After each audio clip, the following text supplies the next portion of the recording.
Selamat datang di channel Diari Fitri, channel yang membahas cerita rumah tangga sehari-hari. Sebelum mulai ceritanya, jangan lupa subscribe. Mari kita mulai ceritanya.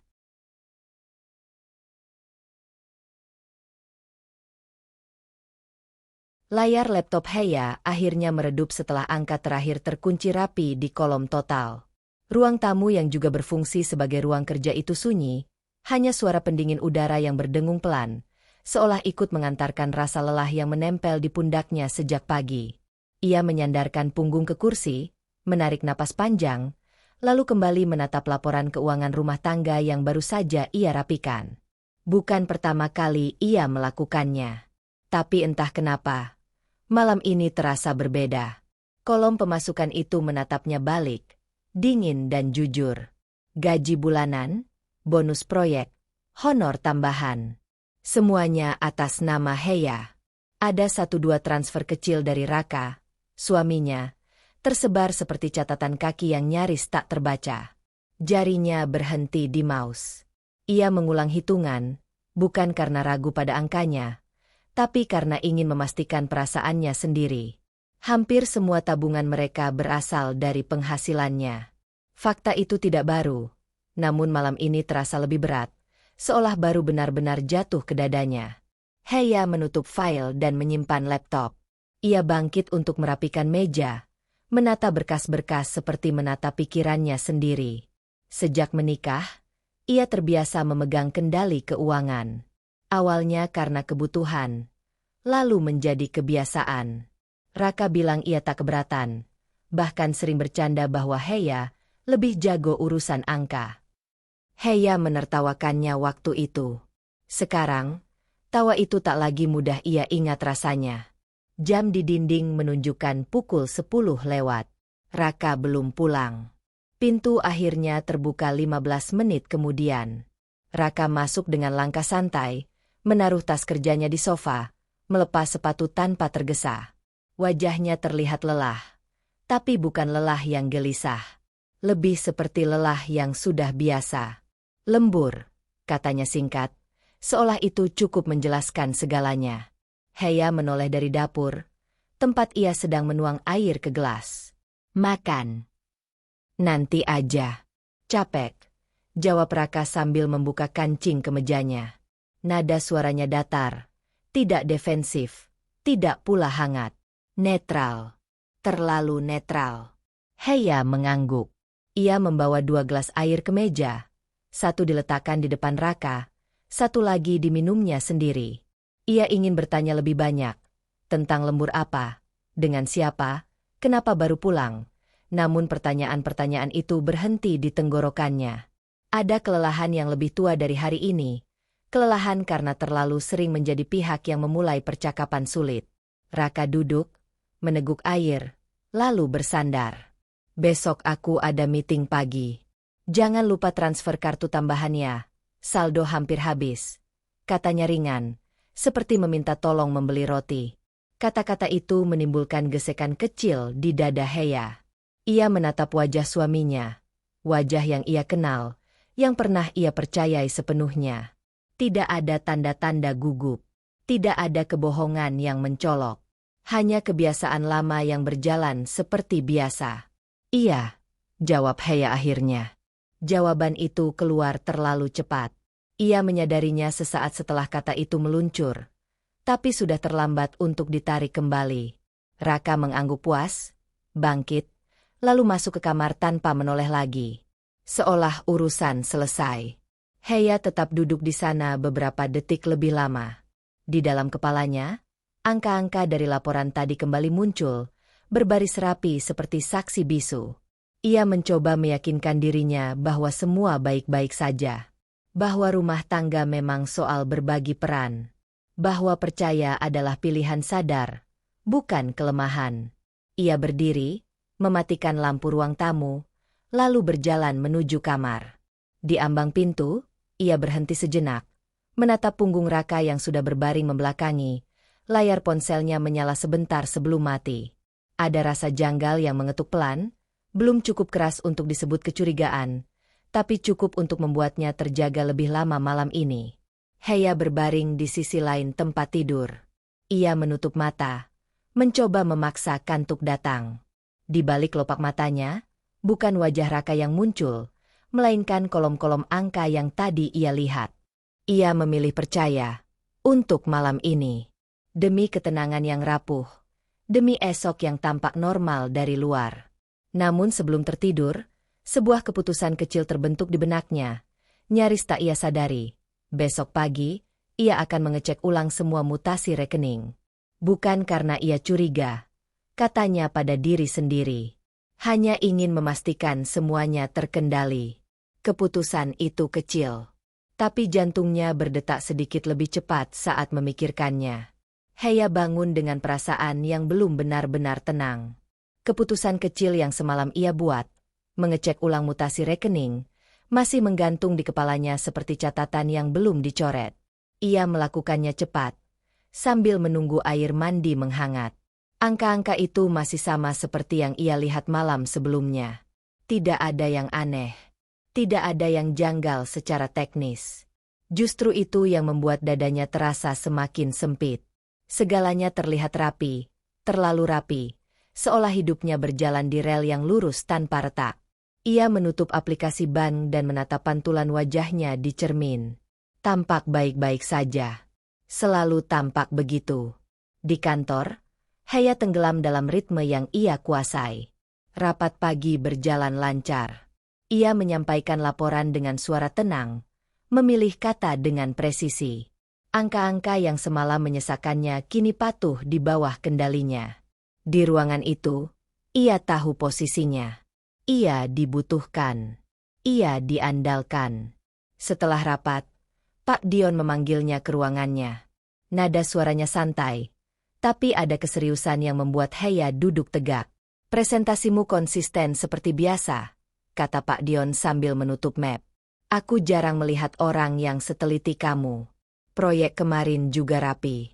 Klien puas. Heya tersenyum kecil. Terima kasih, Pak. Pak Dion mengangguk, menatapnya sejenak lebih lama. Kamu kelihatan stabil, Heya. First, jarang terbawa masalah luar.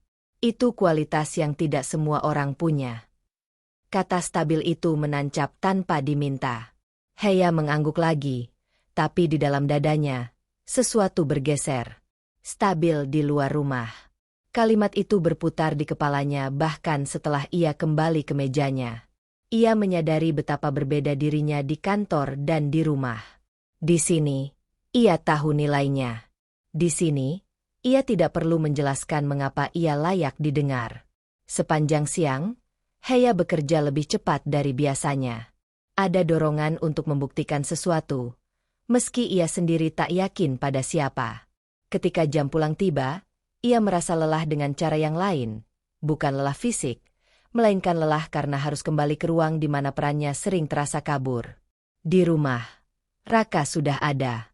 Ia duduk di sofa dengan ponsel di tangan, tampak gelisah. Ketika Heya masuk, Raka menoleh cepat, lalu tersenyum seolah menutupi sesuatu yang belum sempat ia sembunyikan. Kamu capek? Tanya Heya sambil meletakkan tas. Sedikit, jawab Raka. Ia berdiri, mendekat. Aku mau minta tolong. Nada itu familiar. Heya menunggu. Kartu tambahan bisa ditingkatin limitnya enggak? Ada kebutuhan mendadak. Penting. Kebutuhan apa? Heya bertanya. Suaranya datar. Ia tidak berniat menuduh. Hanya ingin tahu. Setidaknya itu yang ia katakan pada dirinya sendiri. Raka mengusap tengkuknya. Urusan kerja. Nanti juga beres. Jawaban itu tidak menjelaskan apapun, tapi disampaikan dengan keyakinan yang membuatnya terdengar cukup. Heya merasakan ketidaknyamanan merayap pelan. Bukan kecurigaan penuh, lebih seperti naluri yang dipaksa diam terlalu lama. Ia teringat pujian Pak Dion siang tadi, tentang stabilitas, tentang kendali. Dua dunia itu bertabrakan di kepalanya. Limitnya hampir habis. Lanjut Raka, nadanya sedikit mendesak. Aku nggak enak kalau harus pinjam sana-sini. Heya menatap suaminya. Ada sesuatu dalam cara Raka menghindari tatapannya, namun tidak cukup jelas untuk dipersoalkan. Ia bisa saja menunda, bisa saja meminta penjelasan lebih detail. Tapi kelelahan kembali mengambil alih. Ia memilih jalan yang paling tidak berisik. "Iya," katanya akhirnya. "Nanti aku urus." Wajah Raka langsung mengendur. "Makasih. Kamu memang paling bisa diandalkan." Kalimat itu terdengar seperti pujian, tapi di telinga Heya, ia terasa seperti pengakuan sepihak. Ia mengangguk, lalu berjalan ke kamar. Di sana, ia duduk di tepi tempat tidur, membuka ponsel, dan menatap layar aplikasi bank tanpa langsung menyentuh apapun. Jarinya melayang di atas tombol pengaturan limit kartu. Ia teringat kembali pada kata stabil. Di kantor, stabil berarti dihargai. Di rumah, stabil sering berarti menahan diri agar semuanya tetap tampak baik. Heya menarik napas, lalu menaikkan limit kartu sesuai permintaan Raka. Notifikasi berhasil muncul. Keputusan itu selesai dalam hitungan detik. Namun setelahnya, ia tidak langsung menutup aplikasi. Matanya bergeser ke menu lain, riwayat transaksi. Ia belum membukanya. Belum. Ia mematikan layar ponsel dan meletakkannya di samping. Jantungnya berdetak lebih cepat dari seharusnya. Heya berdiri, keluar dari kamar, dan tersenyum tipis ketika Raka menyapanya dari ruang tamu. Dari luar, segalanya tampak normal. Tapi di dalam dirinya, sebuah garis baru telah terlukis. Garis tipis antara percaya dan berjaga. Dan malam itu, untuk pertama kalinya, Heya menyadari bahwa ia mulai berdiri di sisi yang berbeda dari biasanya. Garis tipis yang Heya rasakan semalam belum menghilang saat pagi datang. Ia berangkat kerja dengan perasaan waspada yang belum pernah benar-benar ia akui sebelumnya. Bukan kecurigaan yang bulat, melainkan kehati-hatian yang terasa asing di tubuhnya sendiri. Di dalam mobil, pikirannya kembali pada notifikasi kenaikan limit kartu yang ia setujui tanpa banyak tanya. Keputusan itu sudah terjadi, tak bisa ditarik. Yang tersisa hanya bagaimana ia menempatkan dirinya setelahnya. Siang itu, Heya makan bersama Mira di kafe kecil dekat kantor. Tempat itu sudah lama menjadi ruang netral bagi mereka. Cukup ramai untuk menenggelamkan suara, cukup akrab untuk membiarkan jeda-jeda canggung berlalu tanpa perlu dijelaskan. Mira duduk di seberangnya, menatap Heya dengan ekspresi yang terlalu mengenal untuk sekadar basa-basi. "Kamu kelihatan capek," kata Mira sambil mengaduk minumannya. "Bukan capek kerja." Heya tersenyum. Senyum yang sudah terlatih. "Kerjaan lagi banyak." Mira mengangkat alis, tak langsung membantah. "Kamu tahu nggak, tiap kali kamu bilang itu, nadanya sama. Seolah capek yang lain nggak boleh disebut." Heya menunduk sebentar, menyuap makanannya. "Aku baik-baik aja, Mir." Mira menyandarkan punggung ke kursi. "Aku nggak bilang kamu nggak kuat. Aku cuma heran. Kenapa kamu selalu jadi orang yang menahan semuanya sendirian? Kerja, rumah, keuangan. Raka kemana?" Pertanyaan itu dilontarkan ringan, hampir seperti bercanda.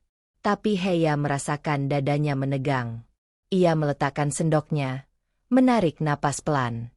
"Raka juga usaha," jawabnya cepat. "Cuma lagi belum stabil. Namanya juga rumah tangga, kan? Nggak bisa selalu seimbang." Kata-kata itu keluar mengalir. Terdengar masuk akal. Terlalu masuk akal. Mira menatapnya tanpa menyela, memberi ruang agar kalimat-kalimat itu menggantung dan diuji oleh keheningan. Heya melanjutkan, seolah takut jeda itu akan membongkar sesuatu. "Aku nggak keberatan. Dari awal aku tahu kapasitas masing-masing. Selama ini juga jalan." Mira tersenyum tipis, bukan senyum setuju. "Aku tahu kamu nggak keberatan. Yang aku pertanyakan, kamu pernah nggak merasa sendirian di situ?" Pertanyaan itu membuat Heya terdiam. Ada dorongan untuk langsung menyangkal, tapi lidahnya terasa berat. Ia memilih mengangkat bahu. "Mungkin aku memang terbiasa." "Terbiasa atau terpaksa?" Mira menyindir halus. Suaranya tetap rendah. Ada bedanya. Heya tertawa kecil, cepat, lalu berdiri. Kamu terlalu mikir. Aku baik-baik aja. Serius. Ia membayar lebih dulu, menghindari tatapan Mira yang seolah melihat terlalu jauh. Saat berjalan kembali ke kantor, langkah Heya sedikit lebih cepat dari biasanya. Kalimat-kalimat yang ia ucapkan barusan berputar di kepalanya. Ia menyadari sesuatu yang tidak ia sukai. Saat ia membela Raka, yang sebenarnya ia lindungi adalah pilihannya sendiri selama ini. Jika ia mengakui ada ketimpangan, berarti ia juga harus mengakui bahwa ia telah lama membiarkannya terjadi. Sore itu, Heya bekerja dengan fokus yang dipaksakan. Setiap kali pikirannya melayang, ia menariknya kembali ke layar komputer. Ia tidak ingin memikirkan percakapan dengan Mira, atau rasa tidak nyaman yang menyusulnya. Ia pulang lebih larut, berharap kelelahan fisik bisa menutup celah-celah batin yang mulai terbuka. Di rumah, suasana tenang. Raka belum pulang. Heya mandi, makan seadanya, lalu duduk di kamar dengan ponsel di tangan. Ia menatap layar kosong beberapa detik, lalu membuka aplikasi bank. Belum ada yang aneh. Limit kartu sudah berubah sesuai permintaannya. Semua terlihat normal. Terlalu normal. Ia hendak menutup aplikasi ketika layar ponselnya bergetar. Sebuah notifikasi muncul, singkat, dingin, tanpa emosi.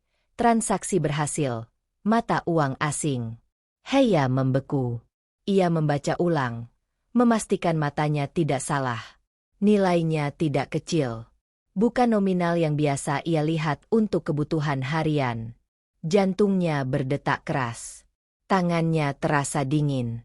Ia membuka detail transaksi dengan napas tertahan. Nama merchant asing tertera. Tak ia kenal.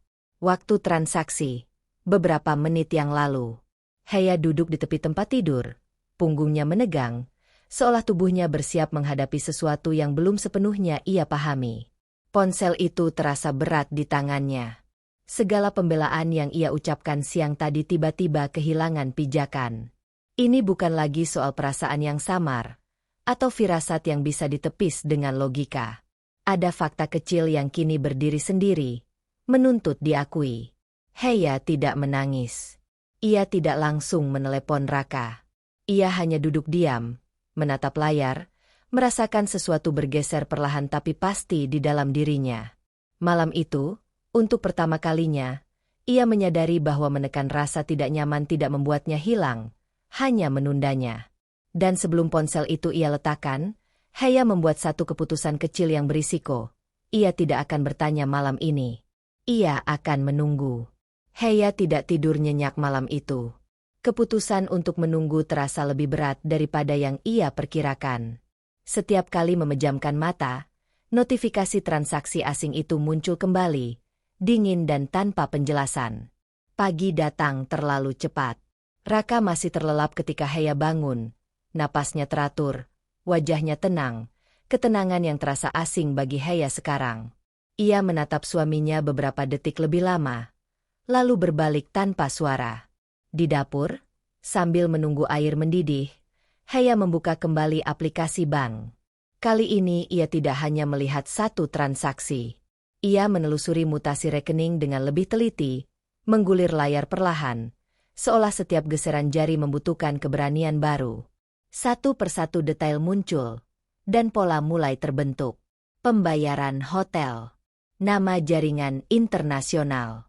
Tanggal masuk akal jika berdiri sendiri, tapi terasa janggal ketika disandingkan dengan kalender kerja Raka. Lalu tiket pesawat, kode penerbangan, rute luar negeri, kelas ekonomi yang dinaikkan dengan biaya tambahan. Semua dibayar dari rekening yang selama ini ia isi sendiri. Tangan Heya gemetar. Ia duduk di kursi dapur, membiarkan ketel di atas kompor berbunyi terlalu lama sebelum akhirnya ia matikan. Ini bukan lagi transaksi asing tanpa wajah. Ini jejak. Terlalu spesifik untuk disangkal begitu saja. Ia menutup aplikasi, menarik napas panjang, lalu membuka kembali, memastikan dirinya tidak salah baca. Angkanya tetap sama. Nama merchant tetap sama. Dunia tidak berubah hanya karena ia berharap begitu. Raka keluar dari kamar beberapa menit kemudian, menyapa dengan nada biasa. Kamu bangun cepat. Heya mengangguk. Ada kerjaan. Ia menunggu momen yang tepat, atau mungkin menunggu dirinya sendiri cukup kuat untuk memulai. Percakapan ringan berlalu, tentang sarapan, tentang lalu lintas. Setiap kata terasa seperti lapisan tipis yang menutupi sesuatu yang lebih besar. Akhirnya, ketika Raka bersiap mengambil kunci, Heya memanggilnya. Rak. Raka berhenti, menoleh. Kenapa? Heya berdiri, ponsel masih di tangannya. Aku lihat mutasi rekening. Kalimat itu sederhana, tapi efeknya terasa. Raka berkedip, lalu tersenyum kecil. Senyum yang terlalu cepat muncul. Oh, itu, katanya, urusan kerja. Mendadak, belum sempat aku jelasin. Nada suaranya ringan, seolah penjelasan itu cukup. Heya menatapnya, mencari sesuatu, keraguan, kegugupan, apapun. Yang ia temukan hanya keyakinan yang dipaksakan tampak wajar. Hotel dan tiket luar negeri, tanya Heya pelan. Raka menghela napas, sedikit berlebihan. Iya, klien minta ketemu langsung. Nggak bisa ditunda. Kamu tahu sendiri, kadang kerjaan begitu. Heya tahu jadwal kerja Raka. Ia tahu ritmenya, kebiasaannya. Penjelasan itu tidak sepenuhnya masuk akal, tapi juga tidak cukup lemah untuk langsung dipatahkan. Ada celah abu-abu yang sengaja dibiarkan Raka terbuka, dan Heya berdiri tepat di sana. Kenapa pakai rekening kita? Tanya Heya lagi. Karena itu yang paling cepat, jawab Raka. Nanti aku ganti. Aku pikir kamu nggak keberatan. Kata pikir itu menekan sesuatu di dada Heya. Ia teringat percakapan dengan Mira, tentang terbiasa dan terpaksa.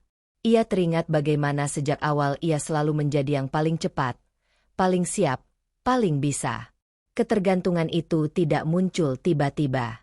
Ia tumbuh pelan, disirami oleh persetujuannya sendiri. Heya membuka mulut, lalu menutupnya kembali.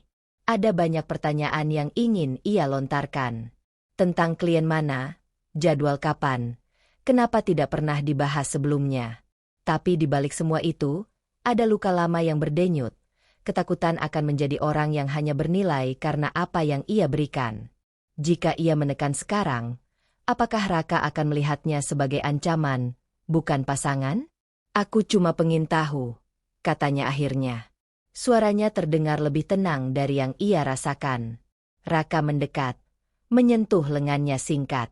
Aku ngerti. Maaf kalau bikin kaget. Aku janji nanti jelasin lebih lengkap. Sentuhan itu seharusnya menenangkan. Tapi bagi Heya, ia terasa seperti penutup yang dipaksakan. Raka mengambil kuncinya, tersenyum lagi, lalu pergi. Pintu tertutup, meninggalkan rumah dalam keheningan yang berbeda dari biasanya. Heya berdiri di sana beberapa saat, lalu duduk kembali di kursi dapur. Ia menatap ponselnya, lalu meletakkannya di meja. Di kepalanya, masa lalu berkelebat. Bagaimana ia dulu berjanji pada dirinya sendiri untuk tidak bergantung, untuk selalu punya kendali. Ironisnya, kendali itulah yang kini membuat orang lain merasa berhak memakai apa yang ia bangun. Ia memilih diam. Bukan karena ia percaya sepenuhnya, tapi karena ia belum siap menghadapi apa yang mungkin muncul jika ia mendorong lebih jauh. Diam terasa seperti satu-satunya cara untuk tetap bernapas hari ini. Namun sebelum berangkat kerja, Heya melakukan satu hal kecil yang berisiko. Ia mengambil catatan kecil dari laci, menuliskan tanggal, nama merchant hotel, dan nomor penerbangan yang ia lihat. Kertas itu ia lipat rapi, lalu ia simpan di dompet. Ia tidak tahu untuk apa tepatnya. Yang ia tahu, diam kali ini bukan lagi bentuk penyangkalan, melainkan persiapan. Pagi itu, kertas kecil di dompet Heya terasa lebih berat dari biasanya. Setiap kali ia melangkah, lipatan kertas berisi tanggal dan nama hotel itu seolah mengingatkannya bahwa diam yang ia pilih bukan lagi sekadar menunggu, melainkan menyimpan sesuatu. Ia berangkat kerja dengan kepala penuh, membawa beban yang tidak terlihat oleh siapapun di sekitarnya. Telepon dari Bu Lestari datang saat Heya sedang menyeduh kopi di pantry kantor. Nama ibunya muncul di layar, dan Heya ragu sejenak sebelum mengangkat. Ada bagian dari dirinya yang sudah lelah lebih dulu, bahkan sebelum suara itu terdengar. "Heya, kamu sehat?" Suara Bu Lestari terdengar cemas, tapi cepat bergeser menjadi nada yang lebih tegas. "Ibu kepikiran semalam." "Aku baik, Bu," jawab Heya. "Kemarin Raka bilang kamu sempat nanya-nanya soal uang," lanjut ibunya tanpa basa-basi. "Ibu cuma mau ingetin, jangan kebanyakan curiga sama suami sendiri." Kata curiga itu menghantam lebih keras dari yang Heya duga. Ia bersandar ke meja pantry, menurunkan suaranya. "Aku cuma nanya, Bu. Ada transaksi yang aku nggak tahu." "Ya wajar," potong Bu Lestari cepat. "Namanya juga laki-laki. Urusan kerja kadang nggak bisa dijelasin satu-satu. Kamu itu sudah enak. Suami pulang, rumah utuh. Jangan rusak sendiri karena pikiran macam-macam." Heya menutup mata sejenak. Kalimat itu terasa terlalu familiar, seperti nasihat yang diwariskan turun-temurun. Menjaga rumah tangga berarti menahan diri. Bertanya terlalu banyak berarti tidak tahu bersyukur. "Ibu dulu juga begitu," lanjut Bu Lestari. Suaranya melunak tapi tekanannya tetap ada. "Percaya itu penting. Kalau kamu terus mikir yang aneh-aneh, nanti kamu sendiri yang capek." Heya menggenggam ponselnya. Ada dorongan untuk membela diri, untuk menjelaskan bahwa ini bukan pikiran kosong. Tapi setiap kata yang ingin ia ucapkan terasa seperti tuduhan, dan ia sudah terbiasa diajari bahwa perempuan yang baik tidak menuduh. "Iya, Bu," katanya akhirnya. "Aku ngerti." Telepon ditutup. Heya berdiri lama di pantry, menatap kopi yang sudah dingin. Rasa bersalah merayap perlahan. Bagaimana jika ia memang berlebihan? Bagaimana jika semua ini hanya cerminan ketakutannya sendiri? Takut dimanfaatkan, takut tak dihargai, takut mengulang pola lama yang ia benci? Sepanjang hari, nasihat ibunya menempel di pikirannya. Setiap kali ia teringat transaksi hotel dan tiket itu, suara Bu Lestari muncul bersamaan, menuduhnya tidak tahu diri. Heya bekerja dalam diam, membiarkan rasa bersalah itu menekan, berharap ia bisa menenggelamkan kecurigaannya dengan logika dan kesibukan. Malamnya, Heya pulang lebih awal. Raka sudah di rumah, duduk di ruang tamu dengan laptop terbuka. Ia menoleh ketika Heya masuk, tersenyum ringan. "Kamu kelihatan capek," katanya. "Biasa," jawab Heya. Ia meletakkan tas dan duduk di kursi seberang. Ada jarak yang terasa meski mereka berada di ruangan yang sama. Mereka makan malam tanpa banyak bicara. Heya memperhatikan gerak-gerik Raka lebih saksama dari biasanya, meski ia berusaha tampak biasa. Ia ingin percaya pada nasihat ibunya, ingin memadamkan suara di kepalanya sendiri. Namun sesuatu di dalam dirinya tetap siaga. Saat mereka duduk berdampingan di sofa, ponsel Raka bergetar. Heya melihat layar itu menyala dari sudut matanya. Sebuah pesan masuk. Nama pengirimnya tidak sempat ia baca, tapi ada ikon notifikasi yang bukan dari grup kerja biasa. Raka melirik ponselnya cepat, lalu menggesernya menghadap ke bawah. "Siapa?" tanya Heya, suaranya datar. Raka mengangkat bahu. "Teman kantor. Nanti aja dibales." Gerakannya terlalu cepat, terlalu refleks. Heya merasakan sesuatu mengencang di dadanya. Ia teringat bagaimana Raka pagi tadi begitu yakin dengan penjelasannya, bagaimana ibunya meminta ia berhenti curiga. Dua tekanan itu bertabrakan di dalam dirinya, membuatnya ragu pada penilaiannya sendiri. Ia ingin mengambil ponsel itu, ingin melihat dengan mata kepala sendiri. Tapi rasa bersalah lebih dulu mengikat tangannya. Ia tidak ingin menjadi istri yang mencurigai setiap getaran layar. Ia tidak ingin membuktikan bahwa nasihat ibunya benar. "Oh," kata Heya singkat. Ia mengalihkan pandangan ke televisi yang menyala tanpa suara. Raka meraih ponselnya lagi, mengetik cepat, lalu menyimpannya di saku. Senyumnya tidak berubah, tapi Heya merasa ada jarak baru yang tercipta, jarak yang tidak lagi bisa ia jembatani dengan diam saja. Malam itu, di kamar, Heya berbaring membelakangi Raka.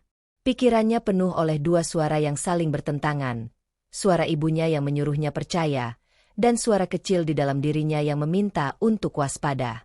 Ia merasa bersalah pada keduanya, pada ibunya karena mencurigai, pada dirinya sendiri karena mengabaikan apa yang ia rasakan. Sebelum tidur, Heya membuka dompetnya, menyentuh lipatan kertas kecil itu tanpa mengeluarkannya. Ia tidak menambah catatan apapun. Tapi di dalam hatinya, sebuah keputusan kecil terbentuk, nyaris tak terdengar. Ia akan mulai memperhatikan hal-hal yang selama ini ia lewati, bahkan jika itu membuatnya merasa menjadi orang yang ia takuti. Keputusan itu membuat dadanya sesak. Namun untuk pertama kalinya, rasa bersalah tidak sepenuhnya berhasil membungkamnya.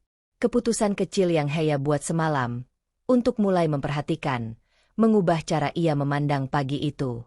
Bukan pada apa yang terjadi, melainkan pada apa yang selama ini ia lewati.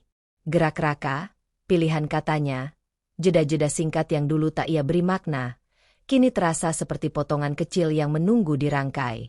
Heya tidak menjadi lebih curiga, ia menjadi lebih sadar. Dan kesadaran itu membuat dadanya lebih sering terasa penuh. Siang itu, mereka makan bersama Tio. Adik Raka datang tanpa rencana, menyusul mereka ke warung dekat rumah. Kehadiran Tio biasanya ringan, ia tipe yang bicara apa adanya, sering tak sadar kapan seharusnya berhenti. Heya menyukainya justru karena itu. Di antara keluarga Raka, Tio jarang bersandiwara. Mereka berbincang soal hal-hal remeh, kerjaan, cuaca, rencana akhir pekan. Heya lebih banyak diam, mengamati. Ia memperhatikan bagaimana Raka tertawa, bagaimana ia tampak santai di depan adiknya, berbeda dengan sikapnya yang sering defensif akhir-akhir ini. Ngomong-ngomong, kata Tio sambil menyuap makanannya, nadanya ringan. Lo jadi keluar negeri lagi? Gue denger dari ibu, katanya urusan kerja. Raka mengangguk cepat. Iya. Mendadak. Tio tertawa kecil. Lo emang dari dulu gitu, Rak. Dulu sebelum nikah aja bisa tiba-tiba pergi berdua. Kalimat itu terputus. Raka menghentikan kunyahannya. Heya merasakan udara di antara mereka berubah. Ia menoleh ke Tio, lalu ke Raka. Kata berdua itu bergema di kepalanya, berdentang keras di ruang yang tiba-tiba sunyi. Lo ngomong apa sih? Potong Raka, suaranya meninggi satu tingkat. Nggak usah bahas yang nggak perlu. Tio terdiam, tampak bingung. Gue cuma. Ini urusan gue, Raka menyela tajam. Nggak usah ikut campur. Lo datang makan, ya makan aja. Nada itu membuat Tio tersentak. Ia menatap Heya sekilas, seolah mencari konfirmasi, lalu kembali menunduk. Santai aja, Rak. Gue nggak bermaksud apa-apa. Raka berdiri, kursinya bergeser kasar. Gue ke toilet. Ia pergi tanpa menoleh lagi. Heya duduk kaku. Jantungnya berdegup cepat. Kata-kata Tio terngiang di kepalanya, beradu dengan semua yang ia simpan sejak beberapa hari terakhir. Pergi berdua. Bukan perjalanan kerja. Bukan sendiri. Maaf, Heya, kata Tio pelan setelah Raka pergi. Gue nggak kepikiran. Heya memaksakan senyum. Nggak apa-apa. Tapi itu bohong. Ada sesuatu yang pecah di dalam dirinya. Sesuatu yang selama ini ia jaga tetap utuh dengan pembenaran dan rasa bersalah. Ia ingin bertanya lebih jauh pada Tio, tentang dengan siapa, kemana, seberapa sering. Tapi Raka bisa kembali kapan saja. Dan Heya tahu, jika ia bertanya sekarang, ia tidak akan bisa berpura-pura lagi setelahnya. Mereka menyelesaikan makan dalam keheningan canggung. Raka kembali, sikapnya lebih dingin dari sebelumnya. Ia tidak meminta maaf pada Tio, tidak juga menjelaskan pada Heya. Seolah ledakan barusan tidak pernah terjadi. Heya menangkap pola itu dengan jelas. Ketika sesuatu mendekati kebenaran, Raka memilih memotongnya. Di rumah, ketegangan itu belum mengendur. Raka sibuk dengan ponselnya, membalas pesan dengan cepat, lalu berhenti saat Heya mendekat. Heya memperhatikan tanpa berkata apa-apa. Ia teringat nasihat ibunya, peringatan Mira, transaksi asing, tiket pesawat, hotel, pesan yang disembunyikan. Dan kini, potongan baru dari Tio. Ini bukan lagi satu kejadian yang bisa dijelaskan sendiri-sendiri. Ini rangkaian. Lo kenal siapa yang dimaksud Tio tadi? Tanya Heya akhirnya. Suaranya tenang, hampir terlalu tenang. Raka menoleh cepat. Kenal siapa? Yang katanya dulu pergi berdua. Raka mendengus. Tio suka asal ngomong. Masa lalu nggak perlu dibahas. Heya menahan diri untuk tidak tersenyum getir. Jawaban itu tidak menyangkal. Ia hanya mengaburkan. Masa lalu juga bagian dari sekarang, katanya pelan. Raka menatapnya tajam. Kamu mulai kayak orang nyari-nyari masalah. Kalimat itu menusuk tepat di rasa takut Heya. Menjadi orang yang dianggap mencari masalah selalu menjadi hal yang ia hindari. Ia diam, menunduk, membiarkan Raka mengira ia menang. Tapi di dalam dirinya, sesuatu justru menguat. Diam kali ini berbeda. Bukan karena takut, melainkan karena ia sedang menyusun. Malam itu, Heya mengeluarkan kertas kecil dari dompetnya. Ia membuka lipatan, menatap catatan yang sudah ada. Lalu ia menambahkan satu baris lagi. Tio, pergi berdua sebelum nikah. Tulisan tangannya sedikit bergetar, tapi ia menyelesaikannya. Ia menyimpan kembali kertas itu, menyadari bahwa ia telah melangkah satu tahap lebih jauh. Bukan lagi hanya mengamati, tapi mengumpulkan. Setiap potongan cerita kini memiliki tempat. Dan meski ia belum tahu gambaran utuhnya, Heya tahu satu hal pasti. Ia tidak lagi bisa mengabaikan apa yang sudah mulai terlihat. Potongan-potongan yang Heya kumpulkan sejak beberapa hari terakhir membuatnya sulit kembali ke kebiasaan lama. Pagi itu ia berangkat kerja dengan perasaan terjaga, seperti seseorang yang berjalan di ruangan gelap sambil meraba dinding. Ia belum jatuh, tapi tahu lantainya tidak lagi rata. Setiap hal kecil kini punya bobot. Setiap ketidaksamaan terasa mencolok. Di sela waktu istirahat, Heya membuka media sosial tanpa tujuan jelas. Ia menggulir layar sambil menunggu kopi, membiarkan gambar-gambar tak penting berlalu. Hingga sebuah foto membuat jarinya berhenti. Seorang perempuan berdiri di depan koper besar berwarna hitam, tersenyum ke arah kamera. Latar belakangnya jelas. Bandara, dengan papan keberangkatan yang buram tapi tak terbantahkan. Nama akun itu Nadia. Heya mengenalnya. Bukan secara pribadi, melainkan dari cerita-cerita kecil yang pernah muncul dan tenggelam. Rekan kerja Raka yang ambisius. Nama yang sesekali disebut lalu segera dialihkan. Heya tidak pernah menaruh perhatian lebih. Sampai hari ini. Tag lokasi di foto itu menunjukkan bandara yang sama dengan kode penerbangan yang ia catat di kertas kecil dalam dompetnya. Heya menatap layar terlalu lama. Jantungnya berdetak cepat. Namun pikirannya justru terasa jernih. Ini bukan ledakan emosi, melainkan tekanan yang perlahan menekan dari segala arah. Ia menutup aplikasi, menyimpan ponsel, dan kembali ke mejanya seolah tidak terjadi apa-apa. Di luar, ia tetap berfungsi. Di dalam, sebuah garis baru ditarik, memisahkan dugaan dan fakta. Sore itu, Heya pulang lebih awal dari biasanya. Raka sudah di rumah, tengah melipat beberapa pakaian ke dalam koper kecil. Pemandangan itu membuat napas Heya tertahan sesaat. Mau kemana? Tanyanya, berusaha menjaga nada. Raka menoleh. Dinas luar negeri. Berangkat besok pagi. Sendirian, kata itu tak diucapkan, tapi tersirat dalam cara Raka mengatakannya. Singkat, final, tanpa undangan untuk bertanya lebih jauh. Sendiri. Heya memastikan.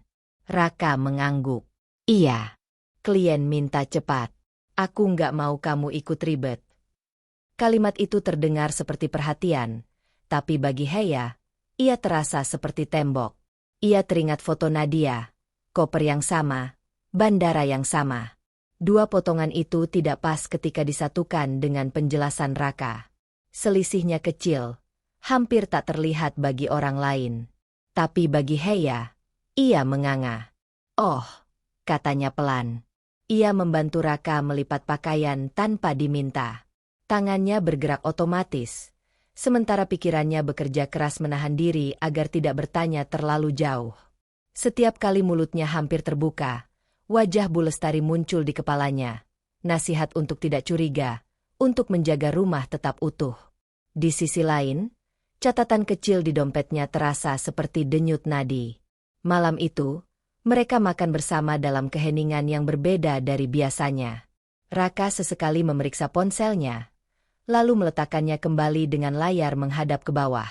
Heya memperhatikan, menyimpan, tidak bereaksi. Ia ingin melihat sejauh mana kebohongan ini berjalan tanpa didorong. Di kamar, Raka sibuk memastikan semua barangnya ada. Heya duduk di tepi tempat tidur, menatap koper yang semakin penuh. Koper itu bukan sekadar wadah pakaian, ia simbol dari jarak yang semakin nyata. "Kamu yakin cuma sebentar?" tanya Heya, suaranya nyaris berbisik. "Iya," jawab Raka cepat. "Paling juga 2-3 hari." Heya mengangguk. Ia tidak bertanya tentang tiket, hotel, atau jadwal. Ia sudah tahu sebagian jawabannya dari sumber lain.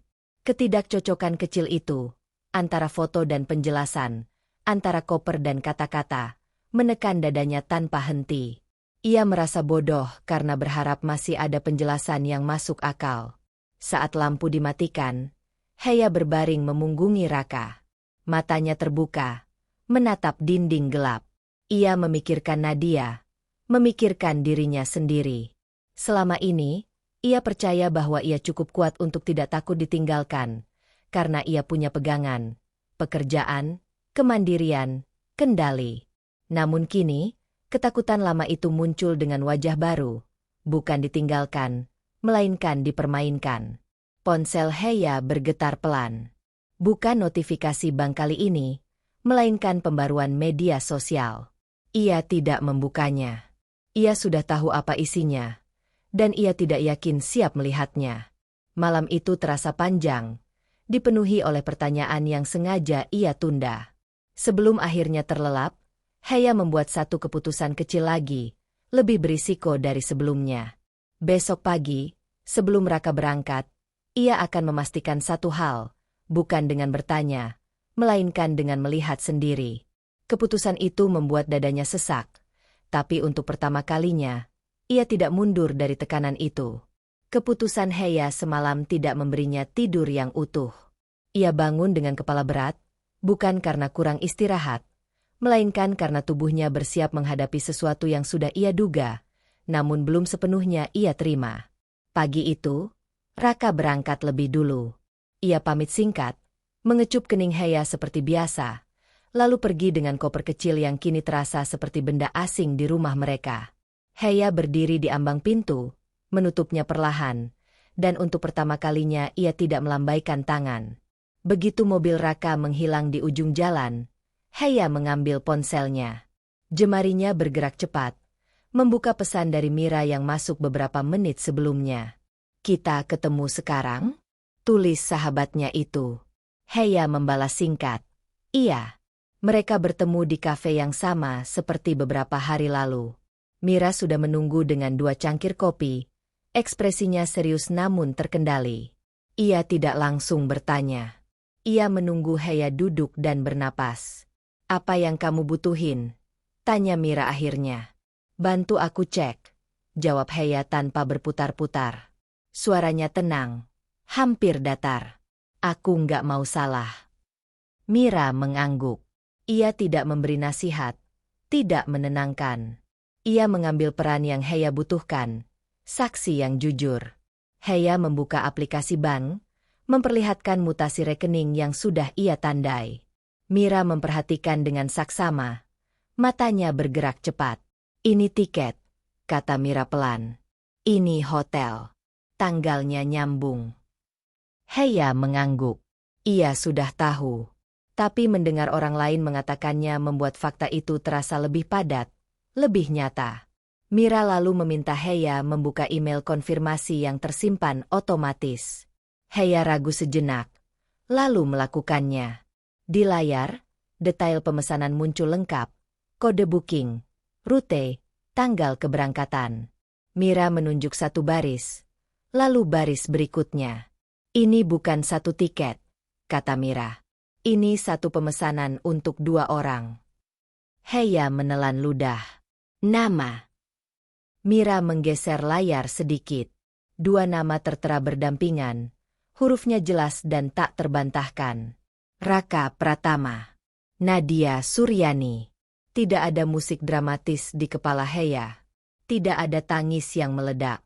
Yang ada hanyalah keheningan aneh. Seperti ruangan yang tiba-tiba kedap suara. Dunia di sekitarnya tetap berjalan. Orang-orang tertawa. Mesin kopi berdengung. Tapi Heya merasa terpisah. Berdiri di balik kaca tebal. Oh, katanya. Satu kata itu keluar tanpa getar. Mira menatapnya. Cemas. Heya. Heya menatap layar ponsel. Lalu menutupnya. Tangannya tidak gemetar. Dadanya tidak sesak seperti yang ia bayangkan. Justru ada ruang kosong yang menganga, luas dan dingin. Selama ini, ia takut akan kebenaran karena membayangkan rasa sakit yang akan datang. Tapi ketika kebenaran itu benar-benar berdiri di depannya, rasa sakit itu tidak muncul dalam bentuk air mata. Ia berubah menjadi mati rasa. Aku kira aku bakal hancur, kata Heya pelan. Ternyata, enggak. Mira tidak tersenyum. Mati rasa itu juga bentuk hancur. Heya. Heya mengangguk. Tapi pikirannya melayang. Ia teringat semua pembelaan yang pernah ia ucapkan. Semua rasa bersalah yang ia tanggung karena merasa curiga. Nama Nadia di layar itu merangkum semuanya. Transaksi asing, koper di bandara, kemarahan Raka pada Tio. Semua potongan kini menyatu. Membentuk gambar yang utuh dan tak lagi bisa dibantah. Aku ngerasa bodoh, kata Heya akhirnya. Bukan karena dia, tapi karena aku. Kenapa? Tanya Mira lembut. Karena aku tahu ada yang salah sejak awal. Tapi aku pilih tenang daripada jujur sama diri sendiri. Mira meraih tangan Heya, menggenggamnya erat. Kamu bertahan karena kamu peduli. Itu bukan kebodohan. Heya menarik tangannya pelan, bukan menolak. Hanya ingin kembali ke dirinya sendiri. Sekarang aku harus mikir. Bukan bereaksi. Mereka duduk dalam diam beberapa menit. Mira tidak memaksa Heya bicara lebih jauh. Ia tahu sahabatnya sedang bergerak dari fase perasaan ke fase keputusan. Dan itu lebih berbahaya. Karena keputusan butuh konsekuensi. Saat mereka berpisah, Mira hanya berkata satu kalimat, tegas tanpa menggurui. Apapun yang kamu lakuin, pastikan itu pilihanmu, bukan reaksi terhadap dia. Di mobil, Heya menyalakan mesin dan menatap lurus ke depan. Jalanan tampak sama seperti biasa, tapi dirinya tidak. Mati rasa itu tidak membuatnya lemah, justru membuatnya jernih dengan cara yang menakutkan. Ia menyadari sesuatu yang belum pernah ia akui. Selama ini, kendali finansial adalah satu-satunya pijakan nyata yang ia punya di rumah tangganya. Malam itu, Heya membuka kembali aplikasi bank di rumah yang sunyi. Ia tidak menangis, tidak marah. Ia hanya menatap daftar rekening dan kartu yang terhubung dengan namanya. Setiap angka terasa seperti simpul yang bisa ia lepaskan kapan saja. Sebelum menutup ponsel, Heya membuat satu keputusan kecil yang berisiko, lebih nyata dari catatan di dompet. Ia mulai mencatat semua akses yang Raka miliki. Bukan untuk bertindak sekarang, tapi untuk memastikan, ketika saatnya tiba, ia tidak lagi berdiri tanpa pegangan. Pagi itu, rumah terasa terlalu rapi. Tidak ada suara televisi, tidak ada langkah tergesa. Heya duduk di tepi ranjang dengan ponsel di tangan, menatap catatan yang ia buat semalam. Daftar akses rekening, kartu, dan kata sandi tersusun rapi, bukan sebagai senjata, melainkan sebagai pengingat. Dampak mati rasa kemarin belum hilang. Ia masih ada, seperti lapisan es tipis yang menjaga Heya tetap tegak. Ia memejamkan mata, dan ingatan datang tanpa diminta. Ia teringat masa awal pernikahan, saat ia berhenti mempertanyakan. Saat ia menerima kalimat-kalimat Raka tentang, "Aku yang urus keuangan, kamu nggak perlu pusing." Waktu itu, ia menyebutnya rasa aman. Kenyataannya, ia menukar hak bertanya dengan ketenangan palsu. Setiap kali ada kejanggalan, ia memilih diam. Setiap kali ada ketidaknyamanan, ia menyebutnya kepercayaan. Pembiaran itu ia bungkus rapi, lalu ia simpan sebagai bentuk cinta. Heya membuka mata. Dada tidak sesak, hanya berat. Ia menyadari satu hal yang membuatnya menggigil pelan. Ia tidak pernah benar-benar diberi kesempatan memilih. Ia memilih diam karena takut kehilangan rasa aman yang rapuh itu. Suara koper diseret dari ruang tamu menariknya kembali ke pagi ini. Raka muncul di pintu kamar. Kemeja disetrika rapi, jam di pergelangan tangan berkilau. Wajahnya santai, seperti akan pergi rapat singkat, bukan meninggalkan rumah untuk perjalanan yang penuh kebohongan. "Aku berangkat ya," kata Raka ringan. "Penerbangan agak pagi." Heya mengangguk. Ia berdiri, mengikuti Raka ke ruang tamu. Setiap langkah terasa lambat, seolah tubuhnya menyesuaikan diri dengan keputusan yang sedang mengeras di dalam. Raka membuka dompet, lalu menutupnya lagi. "Oh ya," katanya sambil tersenyum kecil. "Aku ambil sedikit dari rekening bersama buat jaga-jaga di sana. Nanti aku ganti." Kalimat itu diucapkan begitu saja, seolah izin tak diperlukan. Seolah itu hal yang selalu boleh dilakukan. Heya menatap koper di samping Raka. Koper yang sama seperti kemarin. Koper yang menyimpan bukan hanya pakaian, tapi juga pilihan-pilihan yang tak pernah dibicarakan dengannya. "Berapa?" tanya Heya. Suaranya tenang, nyaris netral. Raka terkejut sepersekian detik, lalu menjawab santai. "Nggak banyak. Kamu nggak perlu khawatir." Kata khawatir itu menancap pelan. Selama ini, Heya memang dilatih untuk tidak khawatir. Tidak bertanya. Tidak menghitung. Ia mengangguk lagi, lebih lambat. "Jangan lupa kabari," katanya. "Pasti," jawab Raka cepat. Ia mendekat, mengecup kening Heya sekilas. Gestur yang dulu selalu membuatnya merasa dipilih. Kini, gestur itu terasa seperti formalitas. Raka mengangkat koper, membuka pintu, lalu berhenti sejenak. "Kamu kenapa belakangan pendiam?" tanyanya, setengah bercanda. Heya menatapnya, mencari tanda keraguan, rasa bersalah, atau sekadar kejujuran. Yang ia temukan hanya wajah yang terbiasa diselamatkan oleh pembiarannya. "Aku lagi mikir," jawab Heya jujur. Raka tertawa kecil. "Jangan kebanyakan mikir. Nanti capek sendiri." Pintu tertutup. Suara kuncian itu terdengar lebih keras dari seharusnya. Heya berdiri mematung beberapa detik, menatap pintu yang kini memisahkannya dari kebohongan yang sedang pergi. Tidak ada tangis. Tidak ada teriakan. Yang ada hanyalah kesadaran yang perlahan mengeras, seperti tanah yang siap dipijak. Ia berjalan ke sofa, duduk, lalu membuka ponsel. Aplikasi bank terbuka. Angka di rekening bersama berkurang. Jumlahnya tidak kecil. Heya menghela napas pelan. Dulu, pemandangan ini akan membuatnya panik dan merasa bersalah karena curiga.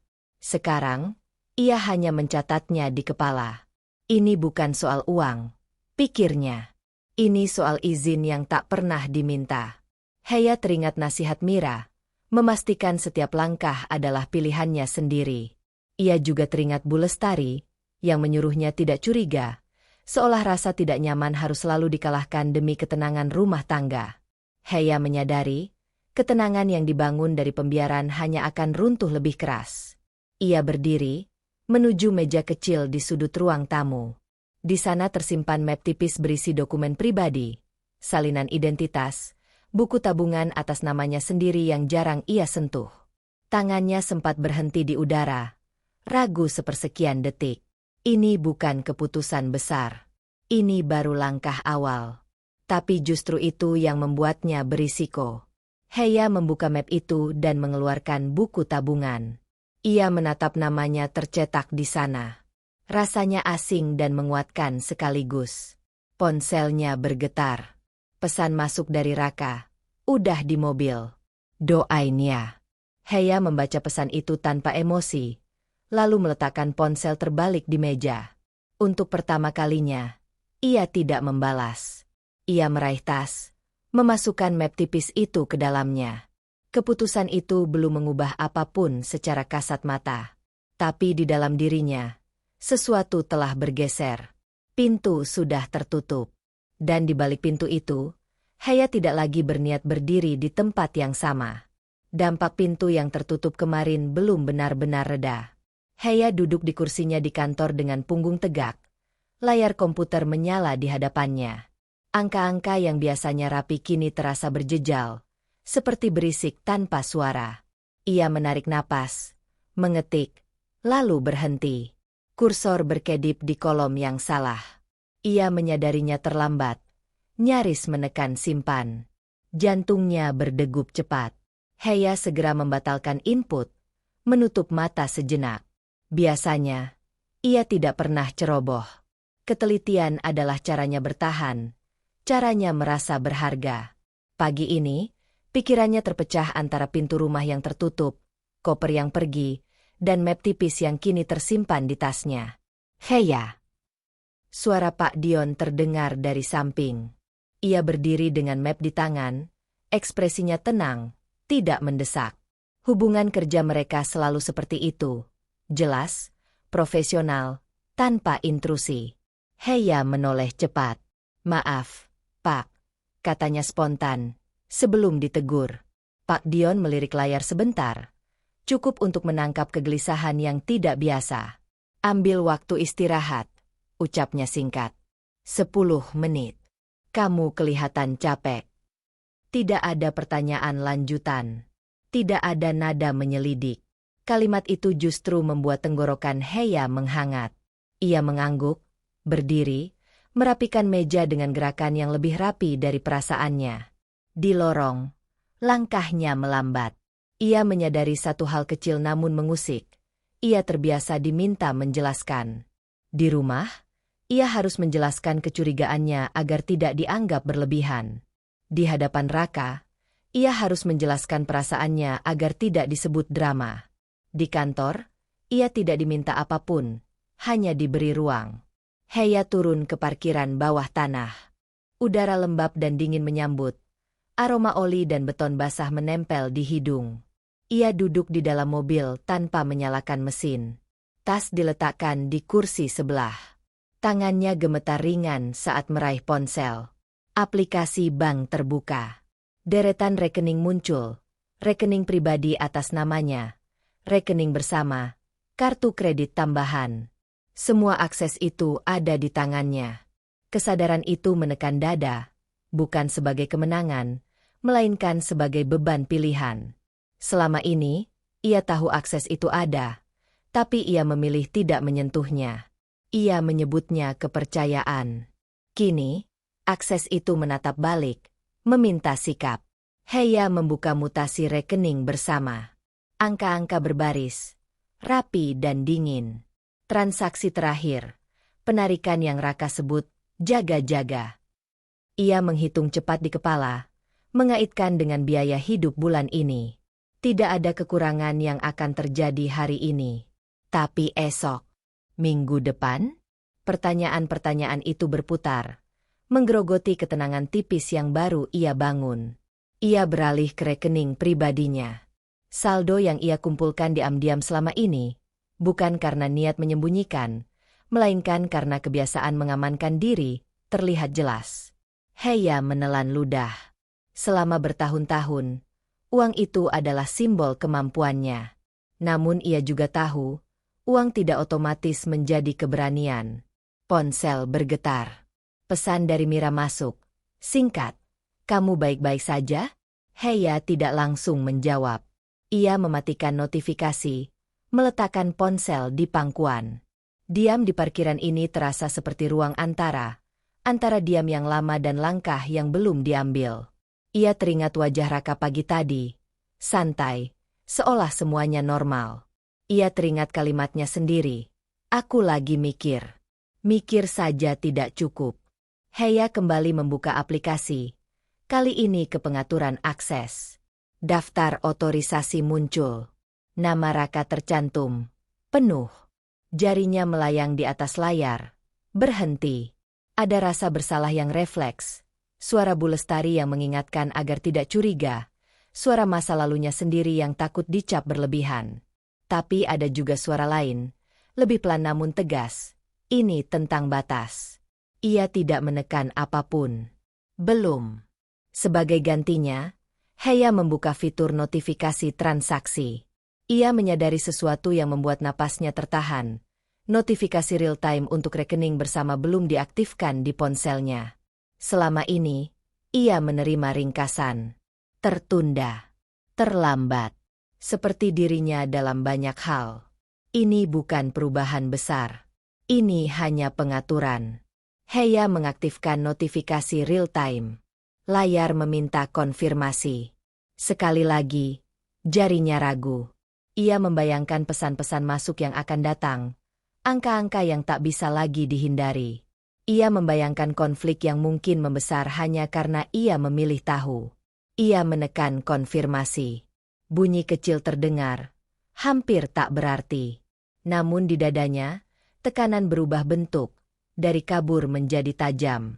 Ia belum memindahkan uang. Ia belum mencabut akses siapapun. Tapi ia baru saja memilih untuk tidak lagi terlambat pada kebenaran. Heya menyandarkan kepala ke kursi. Napasnya teratur kembali, meski tidak sepenuhnya tenang. Ia menyalakan mesin mobil, menatap lurus ke depan. Ada risiko dalam pilihan kecil ini. Ada konsekuensi yang belum terlihat. Namun untuk pertama kalinya sejak lama, ia merasa tidak sedang menukar rasa aman dengan pembiaran. Ponsel bergetar sekali, sebuah notifikasi uji coba. Heya menatap layar itu, lalu tersenyum tipis tanpa kegembiraan. Ia memutar kunci setir, bersiap kembali ke atas. Keputusan kecil telah diambil. Dan ia tahu, setelah ini, tidak ada lagi alasan untuk pura-pura tidak tahu. Dampak keputusan kecil kemarin masih terasa seperti denyut halus di pelipis Heya. Sejak notifikasi real-time diaktifkan, ponselnya terasa lebih berat di saku. Bukan karena pesan yang masuk, melainkan karena kesadaran bahwa ia memilih untuk tahu. Di meja kerjanya, ia menyelesaikan laporan tanpa kesalahan, tapi ketenangan itu rapuh. Setiap bunyi getar membuat napasnya menahan sepersekian detik lebih lama. Saat jam makan siang, Mira menjemputnya di depan lift. Sahabatnya itu tidak banyak basa-basi, hanya mengangkat alis, isyarat yang sudah mereka pahami sejak lama. Mereka duduk di sudut kafe kecil dekat kantor, jauh dari keramaian. Heya meletakkan ponsel di antara mereka. Layar menghadap ke bawah. Aku tahu kamu lagi di persimpangan, kata Mira pelan, mengaduk minumnya. Sikapnya tegas tapi hangat, penyeimbang yang Heya butuhkan. Apapun pilihanmu, ada konsekuensinya. Kalau kamu bertindak, konflik bakal pecah. Kalau kamu diam, kamu yang habis duluan. Heya menatap meja, serat kayu yang tergores-gores tampak jelas. Aku cuma capek menunda, jawabnya. Kalimat itu keluar tanpa getar, dan ia terkejut sendiri mendengarnya. Capek, bukan marah. Capek, bukan cemburu. Capek mempertahankan posisi yang tidak pernah benar-benar dipilihnya. Mira mengangguk. Aku dukung kamu. Tapi aku juga akan jujur. Setelah ini, mungkin gak ada jalan balik ke baik-baik saja yang palsu. Ia mencondongkan badan, menurunkan suara. Pastikan langkahmu melindungi kamu. Kata melindungi menggema. Heya mengangkat ponsel, membuka layar. Tidak ada notifikasi baru. Ia merasakan kelegaan kecil yang bersalah, seperti berharap badai tertunda, bukan berlalu. Ia menyimpan ponsel kembali. Aku tahu, katanya. Dan untuk pertama kalinya, kata itu tidak terdengar seperti pembelaan. Sepulang kerja, telepon berdering. Nama Bu Lestari muncul. Heya berhenti di trotoar, di bawah lampu jalan yang baru menyala. Ia menjawab. Heya, suara ibunya langsung mengambil ruang, penuh keyakinan yang tidak memberi jeda. Ibu dengar kamu lagi tegang sama Raka. Sabar itu perlu. Perempuan lain juga begitu. Bertahan dulu. Rumah tangga itu diuji. Heya menutup mata. Kalimat-kalimat itu akrab, penekan emosi yang selama ini ia terima sebagai nasihat. Bu, katanya pelan, mencoba menahan nada. Aku lagi butuh waktu. Waktu apa? Potong Bu Lestari. Jangan cari masalah. Kamu kan kuat. Kamu yang pegang ekonomi. Masa sedikit ini bikin goyah? Kata sedikit menampar. Heya mengingat mutasi rekening, koper yang pergi, kebohongan kecil yang menumpuk. Sedikit bagi siapa? Ia merasakan dada mengeras, bukan oleh marah, melainkan oleh keputusan yang mulai menemukan bentuknya. Ibu minta kamu bersabar, lanjut Bu Lestari, nada menghakimi dibungkus kepedulian. Jangan lebay. Di sela bunyi kendaraan, Heya melihat dirinya dari jauh. Perempuan yang selalu menjelaskan, selalu menenangkan, selalu mengalah agar suasana utuh. Ia teringat Mira yang berkata melindungi kamu. Ia teringat ruang yang diberikan Pak Dion tanpa syarat. Ia teringat bunyi konfirmasi kecil di parkiran kemarin. Bu, ucap Heya, suaranya stabil. Aku tidak lebay. Bu Lestari hendak menyela. Heya tidak menunggu. Ia menekan tombol akhiri panggilan. Hening menyusul, tebal dan mengejutkan. Tangan Heya gemetar, bukan karena takut dimarahi, melainkan karena ia baru saja melampaui batas yang selama ini tak berani disentuh. Untuk pertama kalinya, ia mematikan panggilan ibunya. Bukan untuk menghukum, tapi untuk berhenti diseret. Ponsel bergetar lagi, panggilan masuk yang sama. Heya memandangi layar. Ia tidak mengangkat. Ia memasukkan ponsel ke tas, menatap lurus ke depan, dan melanjutkan langkah. Ada rasa bersalah yang menguntit, tapi juga rasa lapang yang asing. Di rumah, ia meletakkan tas, menyalakan lampu. Sunyi menyambut, sunyi yang dulu ia kejar demi tenang, kini terasa seperti ruang aman sementara. Ia duduk di sofa, membuka ponsel. Notifikasi bank masih kosong. Ia membuka pengaturan panggilan, jari-jarinya berhenti di opsi senyapkan sementara untuk kontak Bu Lestari. Ini kecil. Sementara. Bisa dibatalkan kapan saja. Heya mengaktifkannya selama 24 jam. Bunyi konfirmasi terdengar. Napasnya tertahan, lalu keluar perlahan. Ia tahu, keputusan kecil ini berisiko. Akan ada kemarahan, kekecewaan, label durhaka yang mungkin menyusul. Namun malam ini, ia memilih satu hal sederhana, memberi dirinya jeda.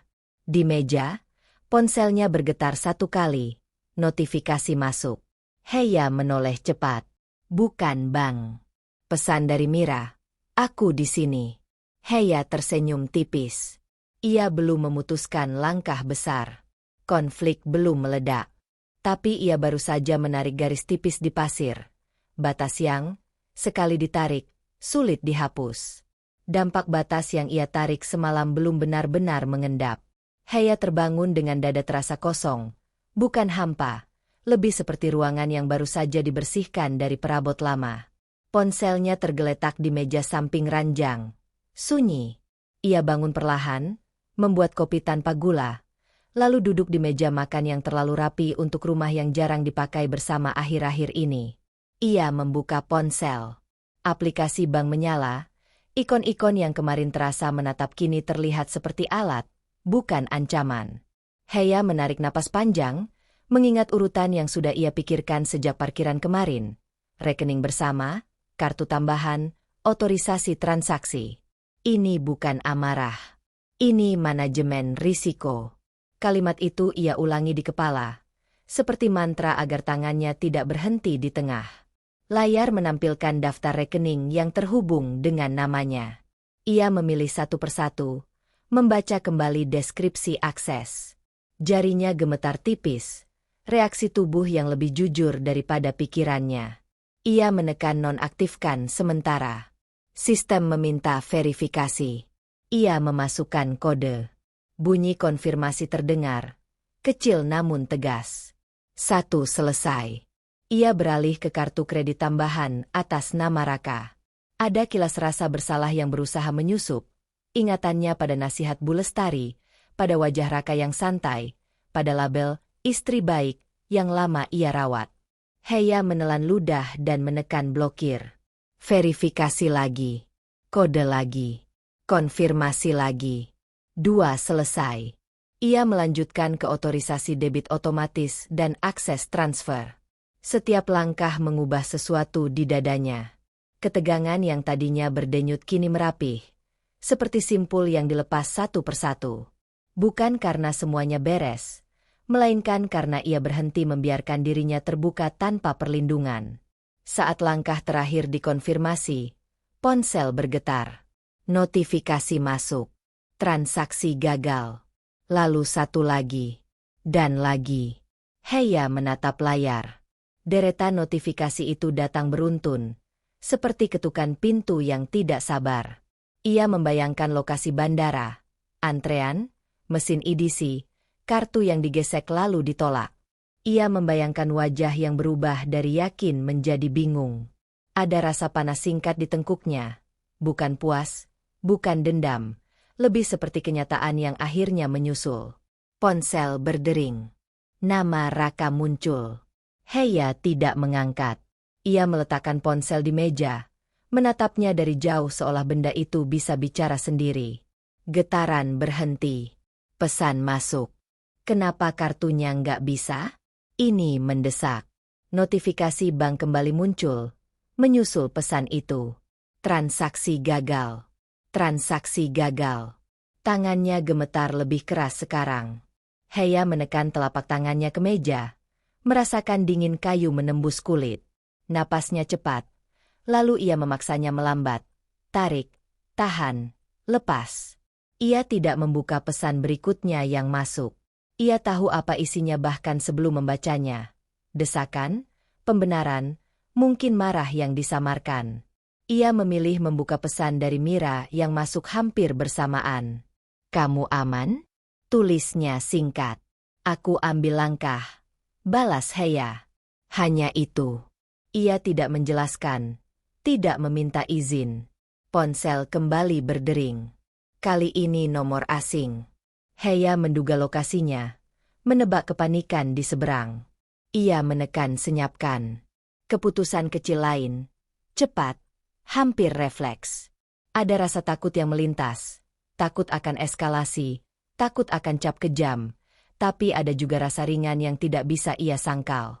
Seperti meletakkan beban yang terlalu lama dipikul tanpa menyadari beratnya.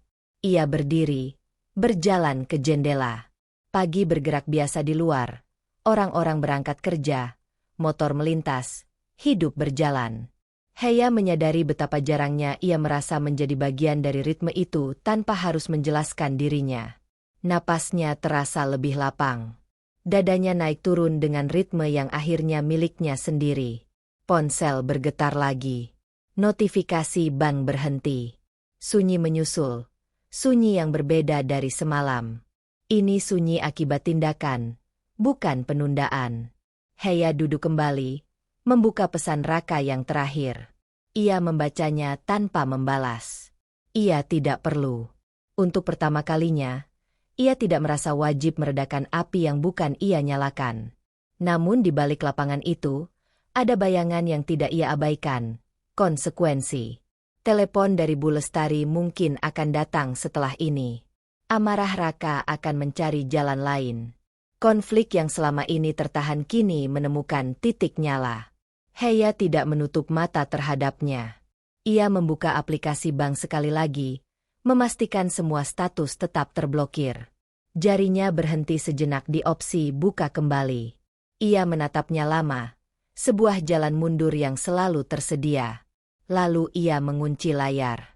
Keputusan ini tidak menyelesaikan apapun. Belum. Tapi ia mengubah posisi tawarnya. Dengan dunia, dengan Raka, dan terutama dengan dirinya sendiri. Tangannya masih gemetar saat ia menyeduh kopi kedua. Tapi napasnya tetap ringan. Ponsel bergetar sekali lagi. Bukan Bang. Pesan singkat dari nomor yang sama. Kita perlu bicara. Sekarang. Heya menatap kata sekarang. Ia tidak menjawab. Ia menyimpan ponsel ke tas. Bersiap keluar rumah. Ada tekanan baru yang menunggu. Konfrontasi yang tak terelakkan. Namun langkahnya mantap saat menutup pintu. Ia tahu, setelah hari ini, tidak ada lagi transaksi yang bisa disembunyikan tanpa sepengetahuannya.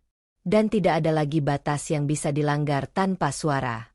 Dampak keputusan kemarin menyertai Heya seperti bayangan yang menempel rapi. Ia tiba di kantor lebih awal, menaruh tas, menyalakan komputer, lalu berhenti. Bukan karena ragu, melainkan karena ia menyadari sesuatu yang sederhana dan mengganggu. Hari ini, ia tidak menunggu. Tidak menunggu pesan, tidak menunggu izin. Ia menunggu dirinya sendiri siap menghadapi apapun yang datang. Sementara itu, ribuan kilometer jauhnya, bandara luar negeri berdenyut dengan bahasa yang asing dan langkah-langkah terburu. Raka berdiri di depan konter pembayaran hotel transit. Wajahnya masih menyimpan sisa percaya diri yang salah tempat. Nadia di sampingnya merapikan rambut. Koper berjejer seperti properti liburan yang sudah dibayangkan matang. Mesin EDC berbunyi singkat.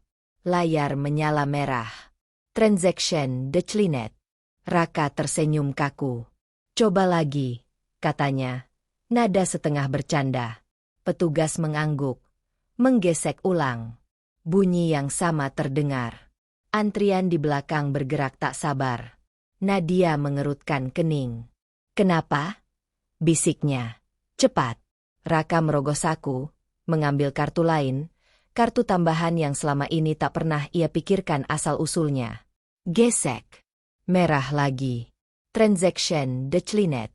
Keringat muncul di pelipis Raka. Ia tertawa kecil.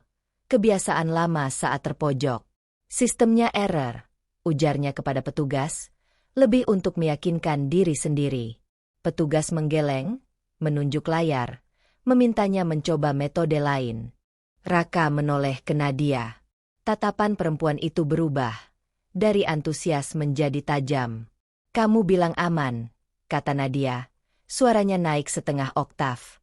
Beberapa kepala menoleh. Ini memalukan. Raka menahan napas. Mencoba transfer dari aplikasi. Layar memuat lama. Lalu menampilkan notifikasi yang sama. Gagal. Sekali lagi. Gagal. Antrian mendesah. Nadia menarik koper menjauh. Menatapnya seperti orang asing yang baru salah pilih kendaraan. Kamu bawa aku jauh-jauh begini tanpa siap. Nadia mendesis. Kemarahannya menemukan sasaran yang mudah. Ini semua salahmu. Raka mengangkat tangan. Gestur menenangkan yang biasanya berhasil. Tenang. Aku beresin. Ia menekan panggilan. Nama Heya muncul di layar. Dering. Tidak diangkat. Ia menelepon lagi. Dan lagi. Wajahnya memucat seiring bunyi dering yang tak dijawab. Nadia tertawa pendek. Getir. Istri kamu kemana? Pertanyaan itu menusuk. Raka menoleh. Ingin membantah. Ingin menyelamatkan harga diri di depan umum. Tapi mesin EDC tidak peduli pada alasan. Dunia tidak peduli pada pembenaran. Ia merasakan sesuatu runtuh. Bukan karena uang, melainkan karena kontrol yang selama ini ia anggap miliknya. Di sisi lain dunia, ponsel Heya bergetar tanpa henti di atas meja kerjanya. Ia menatap layar dari kejauhan, seperti menatap hujan dari balik kaca. Nama Raka muncul, hilang, muncul lagi. Nomor asing menyusul. Heya mematikan suara, bukan karena ingin menghukum, melainkan karena ia tahu. Setiap dering akan menariknya kembali ke peran lama. Penyelamat, peredam, penutup aib. Ia berdiri, mengambil air minum, meneguk pelan. Tangan masih bergetar, tapi tidak lagi kacau. Ada perasaan asing yang tumbuh, tegang, ya, namun juga jujur. Ia memilih untuk tidak mengangkat. Pilihan itu bukan kejam. Pilihan itu perlu. Getaran berhenti sejenak, lalu kembali. Pesan masuk beruntun. Ia tidak membacanya. Ia mengalihkan pandang ke jendela kantor. Di luar, siang berjalan seperti biasa. Heya menyadari sesuatu yang pahit sekaligus menenangkan. Dunia tidak runtuh karena ia berhenti merespons. Di bandara, Nadia melempar tatapan dingin. Aku nggak mau berdiri di sini, katanya. Cari cara lain. Raka mengangguk tergesa, menepi, menjauh dari konter. Ia menelepon lagi. Dering panjang. Tidak diangkat. Ia memeriksa saldo, mengumpat pelan. Nadia menepuk koper dengan kesal. Kamu bikin aku kelihatan bodoh. Kata bikin menuduh. Memindahkan tanggung jawab. Raka hendak membalas. Tapi kata-kata tersangkut. Untuk pertama kalinya, ia kehabisan pembenaran yang terdengar masuk akal, terutama di depan saksi. Heya kembali ke mejanya. Ia membuka kalender. Menandai rapat sore. Kehidupan kecilnya bergerak maju. Satu kotak waktu diisi. Ponsel bergetar lagi. Kali ini, pesan singkat muncul di pratinjau. Ini darurat. Angka. Heya menutup pratinjau itu. Dadanya mengencang, bukan karena takut, melainkan karena ia tahu apa yang akan terjadi setelah ini.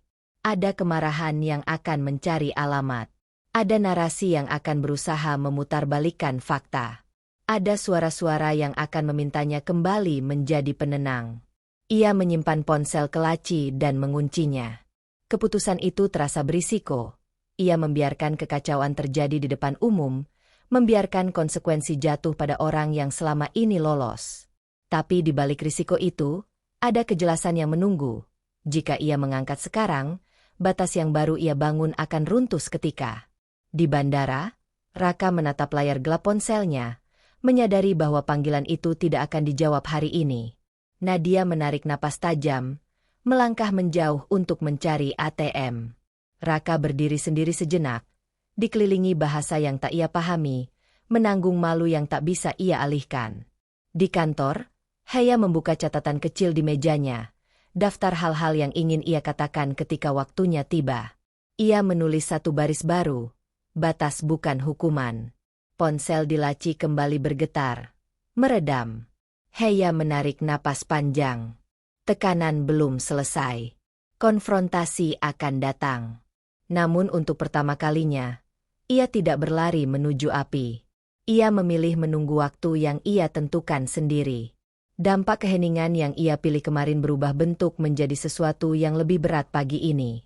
Heya terbangun dengan kepala jernih, tetapi dadanya siaga, seolah tubuhnya tahu badai akan datang. Ponsel yang semalam ia kunci di laci kini ada di atas meja, sengaja ia letakkan terbuka. Ia tidak lagi bersembunyi dari dering. Ia menunggu saat yang tepat.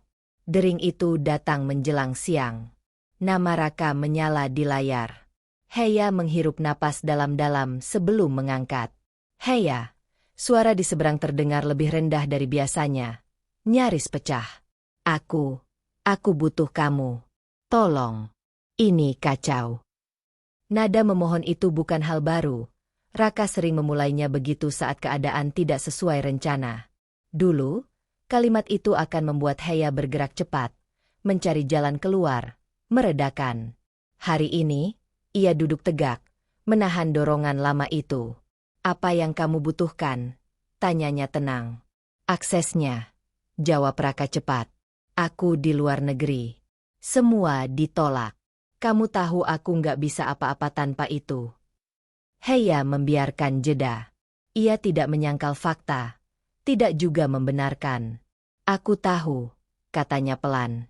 Itu sebabnya aku menghentikannya. Di seberang, napas Raka terdengar berat. Kenapa kamu melakukan ini sekarang? Nada suaranya naik, memantul antara panik dan marah. Kamu bikin aku malu. Di depan orang. Heya menatap dinding putih di hadapannya. Kata malu bergema, mengingatkannya pada banyak momen ketika perasaannya sendiri diperkecil. Aku tidak mengatur situasi itu, ujarnya. Aku mengatur batas.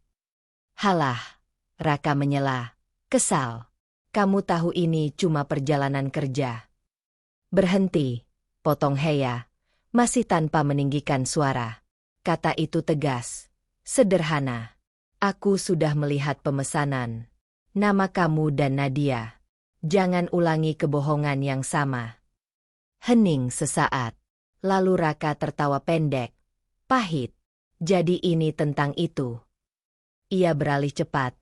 Nada berubah menuduh. Kamu selalu begitu. Mengintai. Mengontrol. Aku terpojok karena kamu. Heya merasakan getaran halus di tangannya. Tapi napasnya tetap stabil. Aku tidak mengintai. Aku melindungi diri. Katanya. Dan aku tidak mengontrol kamu.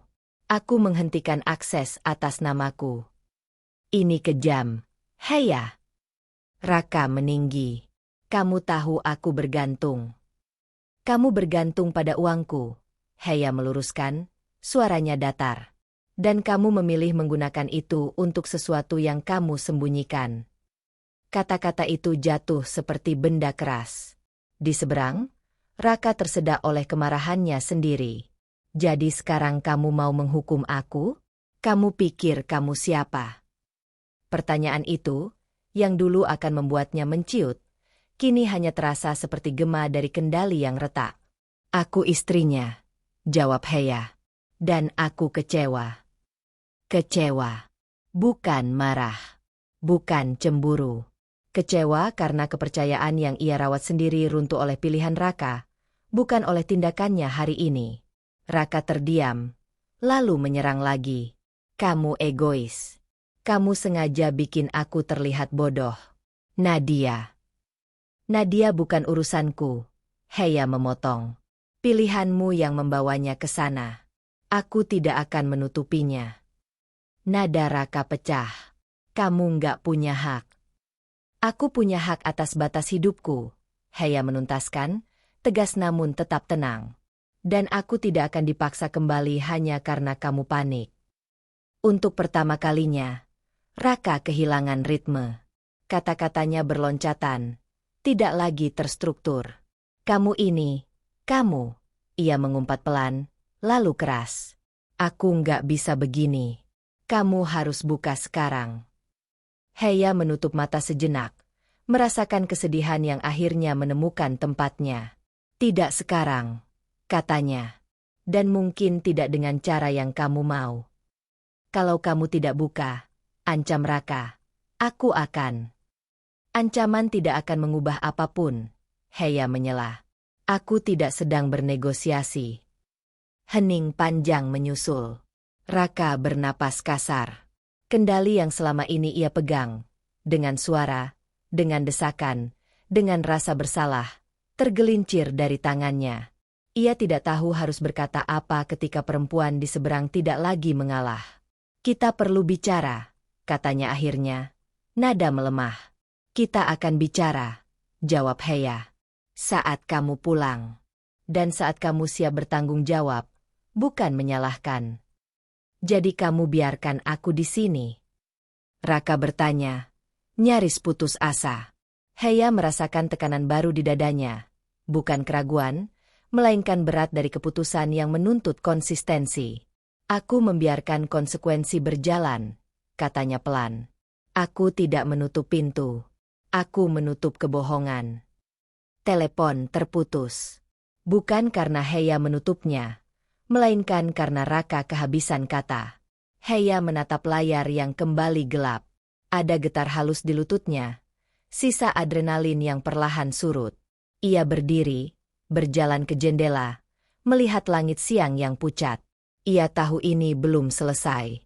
Akan ada gelombang balik, telepon lain, tekanan keluarga, mungkin kemarahan yang lebih kasar. Ponsel bergetar lagi.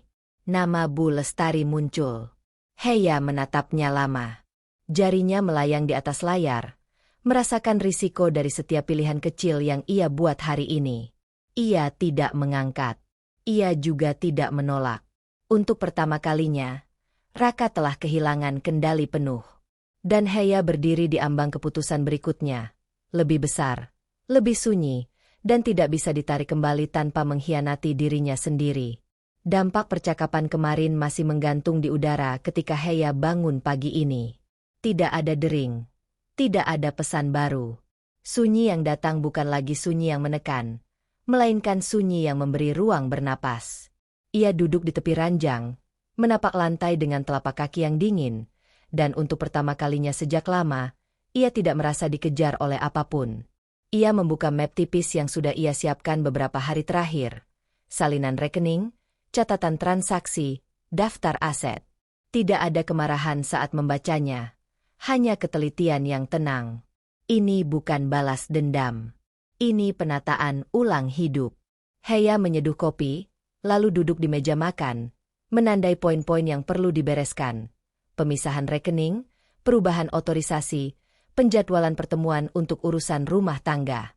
Setiap centang kecil menggeser sesuatu di dadanya. Dari takut menjadi pasti. Di kantor, Pak Dion menerima permohonannya dengan sikap yang sama seperti biasa, jelas dan menghormati batas. Ambil cuti administratif setengah hari kalau perlu, katanya singkat. Tidak ada simpati berlebihan, tidak ada pertanyaan yang memojokkan. Heya mengangguk. Ia tidak butuh diselamatkan. Ia butuh waktu untuk menata. Siang itu, Mira menemaninya ke bank. Sahabatnya tidak memberi nasihat panjang. Kehadirannya cukup sebagai penyeimbang. Di depan loket, Heya menyebutkan keperluannya dengan suara stabil. Petugas mengangguk, memproses perubahan. Ketika formulir terakhir ditandatangani, Heya merasakan getar halus di jari-jarinya. Bukan ragu, melainkan sisa dari keberanian yang baru dipakai. Ponselnya bergetar. Nama Raka muncul. Heya menatap layar, lalu mengalihkan pandang ke kaca besar yang memantulkan dirinya. Wajah lelah, tetapi tegak. Ia menolak panggilan itu, lalu mengirim satu pesan singkat. Tidak lebih, tidak kurang. Semua urusan keuangan akan dipisahkan. Kita bicara soal rumah saat kamu pulang. Tidak ada penjelasan. Tidak ada pembelaan. Keluar dari bank, udara terasa lebih ringan. Mira menepuk bahunya pelan. Kamu baik-baik saja? Tanyanya. Bukan sebagai ujian, melainkan sebagai cek kecil. Tidak sepenuhnya, jawab Heya jujur. Tapi aku utuh. Sore menjelang, Bu Lestari menelepon. Heya mengangkat kali ini. Suara ibunya terdengar kaku, bercampur khawatir dan kebiasaan lama. Kamu yakin dengan keputusanmu? Tanya Bu Lestari. Aku yakin dengan diriku, jawab Heya, lembut namun tegas. Aku tidak membenci siapapun. Aku hanya berhenti mengorbankan diri. Ada jeda panjang. Bu Lestari menghela napas. Tidak ada restu penuh, tapi juga tidak ada penolakan keras. Bagi Heya, itu cukup untuk hari ini. Malamnya, Heya pulang ke rumah yang akan segera berubah statusnya. Ia berjalan dari satu ruangan ke ruangan lain, bukan untuk mengusir kenangan, melainkan untuk meletakkannya di tempat yang tepat. Beberapa benda ia rapikan ke dalam kotak, beberapa ia biarkan. Luka itu ada, ia tidak menyangkalnya. Namun kini luka itu tidak lagi duduk di kursi kemudi. Ia duduk di sofa, membuka catatan kecilnya. Baris-baris yang ia tulis beberapa hari lalu kini terasa seperti jejak perjalanan, bukan pengingat kegagalan. Ia menambahkan satu kalimat terakhir. Aku memilih diriku sendiri. Ponsel bergetar sekali lagi. Pesan dari Raka, panjang, bercampur penyesalan dan pembenaran. Heya membacanya tanpa reaksi yang meledak. Ia membalas singkat. Kita akan menyelesaikan ini dengan tertib. Titik. Sebelum tidur, Heya mematikan lampu ruang tamu. Kegelapan tidak menakutkan. Ia tahu besok akan ada hari-hari sulit. Penyesuaian, pembicaraan yang tidak nyaman, kesepian yang datang tiba-tiba. Namun ada satu hal yang tidak akan ia tukar lagi. Harga diri. Di kamar, Ia berbaring, menarik napas panjang. Luka tidak hilang. Ia masih ada, tertata rapi di sudut yang tidak lagi mengendalikan langkah. Heya memejamkan mata dengan kepala tegak, bukan karena menang, melainkan karena memilih. Dan untuk pertama kalinya, pilihan itu terasa cukup. Kadang akhir bukan tentang bersama atau berpisah, tapi tentang berani memilih diri sendiri, dengan luka yang diakui, dan harga diri yang dijaga. Tulis pendapatmu di kolom komentar. Menurutmu, apakah keputusan Heya sudah tepat? Klik like jika kamu percaya bahwa mencintai diri sendiri bukan egois, tapi perlu.